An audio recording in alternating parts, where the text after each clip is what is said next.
Hi there. I wanted to give you a little bit of a glimpse into how standard-based grading works. This I should say, the screencast is a few minutes long, so you might want to sit down and take it all in. And it's a lot. It's a lot to go over, and so I hope it'll help you though understand sort of what your students are seeing in class. It can be somewhat complex at first, but once you get used to standards-based grading, it's actually way better for the student, I believe, and I'm going to show you why. I'm going to talk about where standards come from. I'm going to talk about how those standards are turned into a grading matrix, and then I'm going to talk about how then I take a grading matrix and create assignments, and then ultimately grade your student or your child on their assignments and their stuff in class. So it's a little bit different way of thinking. So here we go. So first, everything starts with a standard. I've chosen a standard here. This is strand 4, standard 2 of the College and Career Awareness Standards for the state of Utah. It's available here at this link right up here. And it says right here, the standard I'm trying to teach the students to is explore careers, education, and training related to marketing and entrepreneurship and management. So this is basically our marketing and entrepreneurship unit, you might call it. These are the things that the student needs to be able to do in order to meet the state standard. They need to understand how price, product, promotion, and place affect the success of a business, understand how advertising, promotion are used in social media and digital media to drive profit. They need to be able to use global examples of how goods, services, and ideas are marketed and distributed. Using career exploration and business marketing related areas, develop a small business that is role-played in the classroom with successful operations. They need to explore the pathways. Career pathways are how you go from being a student in school to actually getting the job. And then use and apply learned knowledge through multi-day project based on learning experiences. So I read a standard like that and say, okay, how am I going to make sure that the student understands the things they're supposed to understand? And use examples of goods and services. Explore business and marketing by role-playing. So I take those things and then I develop a way of grading them, so to speak. And all I'm trying to do, I want to keep this in mind, all I'm trying to do is say, where does the student line up with the standard, okay? So everybody starts at the beginning. Everybody starts with the 1, and with help, a partial understanding of some of the simpler details and processes of some of the more complex ideas come into view. Meaning I can guide them through a discussion. I can say, give me an example of price. And they'll say, that's the sticker with the number on it in the store. I'm like, okay, yeah, that's kind of it. But where does that number come from? And then we think about it and talk about it and things like that. That's a 1. Essentially, a 1 will get you about an F, really, honestly, if you wanted to put a letter grade with it. It's about a 50% in terms of a grading scale. But it does show that they're beginning to understand. That's the beginning level. Then they can move to a 2. Now, with a 2, they should be able to recognize these vocabulary words, the 4 P's: product, place, price, promotion.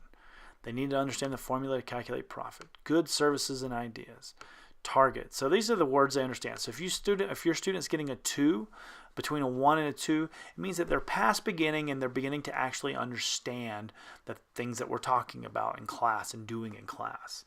Now they could demonstrate that through, I could ask them a question in class and they could give me an answer.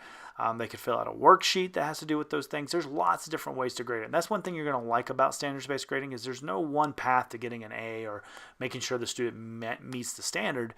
There's a lot of different ways to get there, and I really try to meet the student at not just their level, but really try to grade them in a way that's appropriate for their level of understanding of things.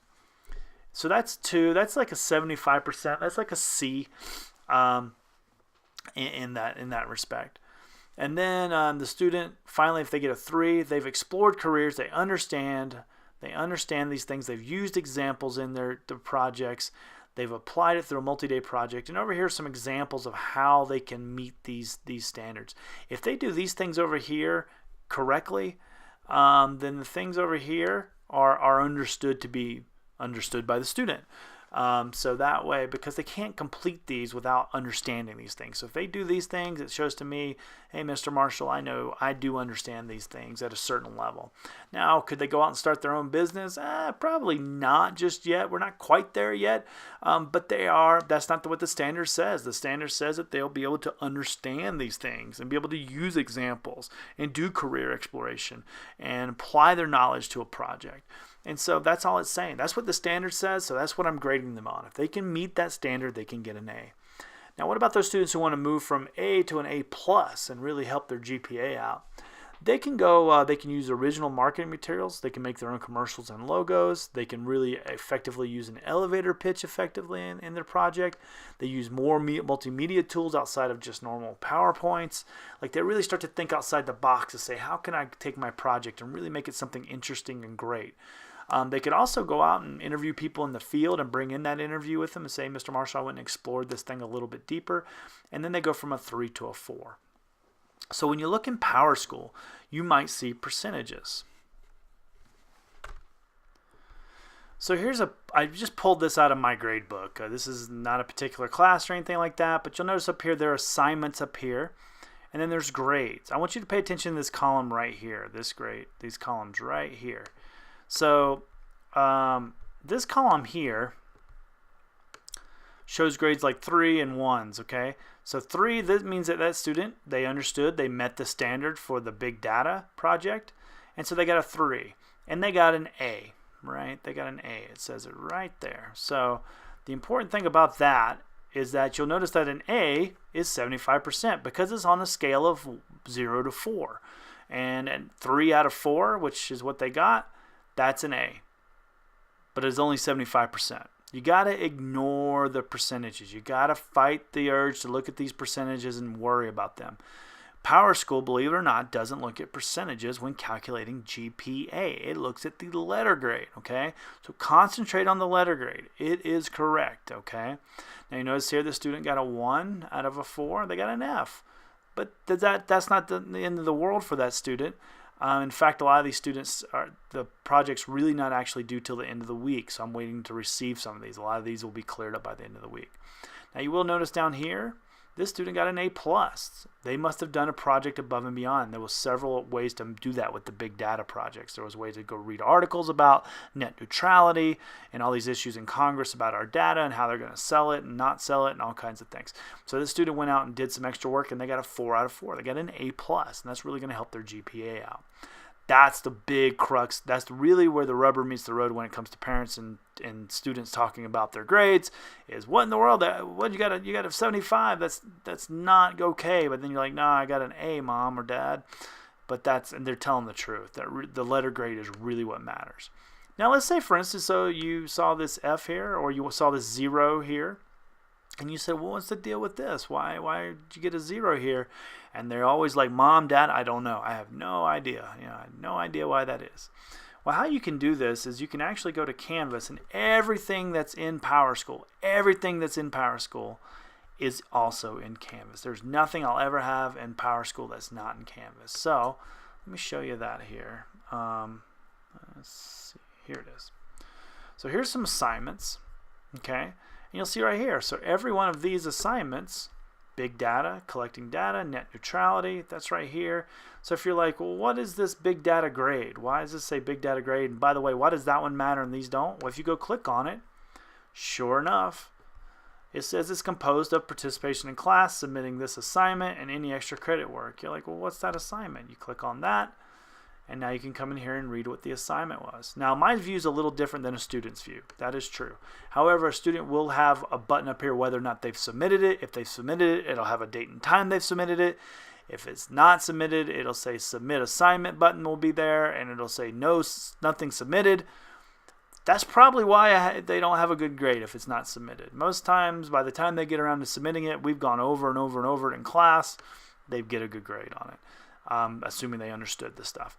So, but there's videos usually in here. There's all kinds of help and things like that of how to do these things. Students are never left high and dry. I always try to give them a lot of information. So as a parent, you have a problem in Power School, say, okay, let's go open up this assignment in Canvas right now. Okay? Don't let them tell you, it's not in there, I don't know what he's talking about. Go find it and click on it and read it. It is in there. And then if you have a question or you're confused, which does happen, I am completely more than happy to answer any questions you have. Okay, so please, please, please, if it's submitted and the grade's not here, please call me out on it. I am more than happy to discuss what's going on in there. Okay, so that's a little bit of how the standard goes from being a standard by the state, from something that looks like this, to being a grade in the grade book. And then last thing I'll say is this. So when I think of grades, this is how I think of grades. So like for instance, we were just talking about the marketing stuff. So we'll do a marketing presentation and a little Shark Tank thing in class, and then this Terminator box up here, that's the actual grade that'll be in Power School. So as you can see here, there's a lot of practice and classroom stuff that goes on, but in the end of the trimester, there's really only about 8 grades in Power School. So they matter. This stuff matters big time because it bleeds all into this grade. Because remember, all I'm doing is trying to say, at the end of all this marketing stuff, did the student meet the standard and understand the things they're supposed to understand and be able to use the things they're supposed to use? Every one of these grades is tied to a standard at the state that you can go look up and read. Every one of those grades is tied to one of these standards, strands and standards. Okay? If you have any questions about this, it can be confusing at first, but just know this. I'm just trying to measure your student next to the standard. If they get a 3 out of 4, that's an A. That is actually more like a 91%, even though it says 75% in Power School. That is an A, and it means that they met the standard. If they get better than an A, it means not only did they meet the standard, but they went above and beyond and did some extra work to show deeper understanding of something that they were maybe interested in. If they don't have it there, it's not the end of the world, but let's figure out how to get them so they understand the standard. If you have any strategies you'd like to share with me about your student, I'm more than happy to hear them. Okay? As always, you can email me at rmarshall@pcschools.us, and I'm more than happy to help you. Thanks.